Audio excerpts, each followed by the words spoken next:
If I was your man, should I have any say in how you dress when you have a girls' night? No. I dress the same whenever I go out, so it shouldn't be my style, shouldn't be an issue. Do you think that what you have on now is appropriate if you were in a relationship? Yeah. Okay. And if it's not, then why did you talk to me in the first place if this was what I was wearing?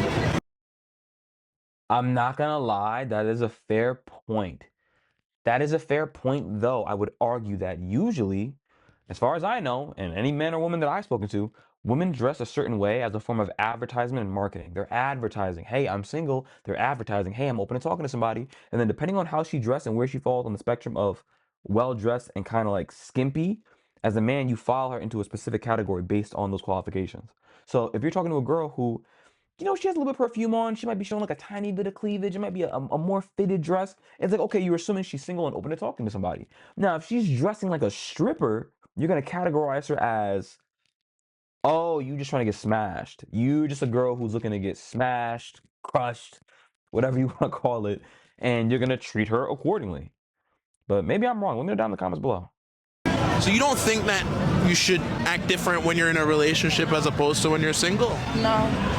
Because then I would be changing myself for someone else, and you're not supposed to do that. You're supposed to be yourself. You see how I am. You see what it is.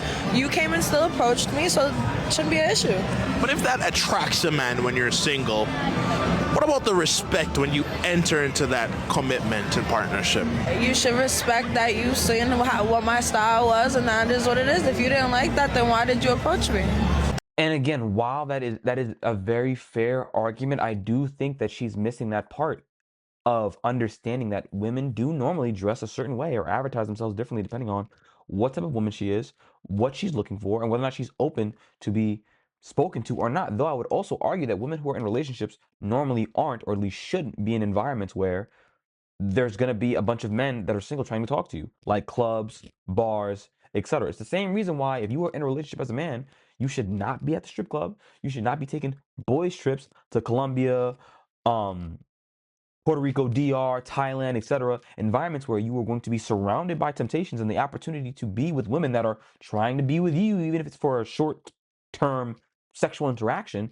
You just don't really do that. Now, if you're in a situation with a girl that you need to have a conversation with her about respect in regards to how she dresses, you have to always remember you are nobody's father.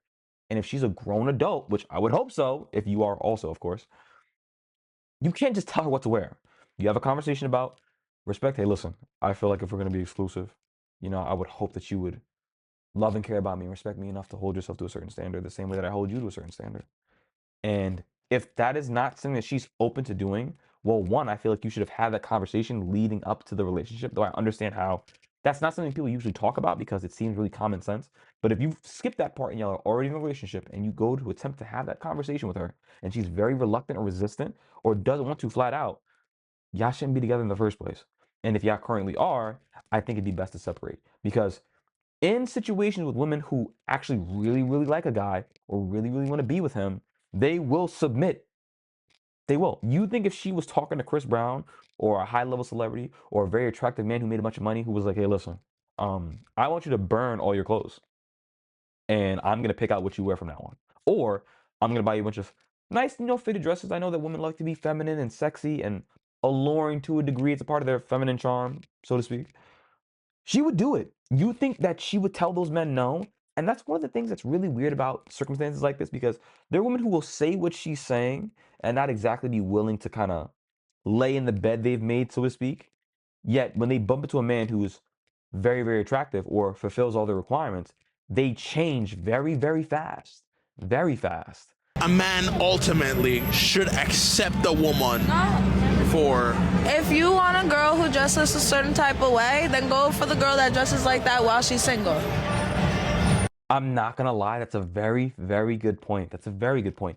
And then the accountability reflects back on the man because if you're looking for a woman of a certain caliber, she's not going to dress like this, or at least she shouldn't be. And she's not going to be at clubs and bars and strip clubs. You have to really speak to the demographic that you're looking for.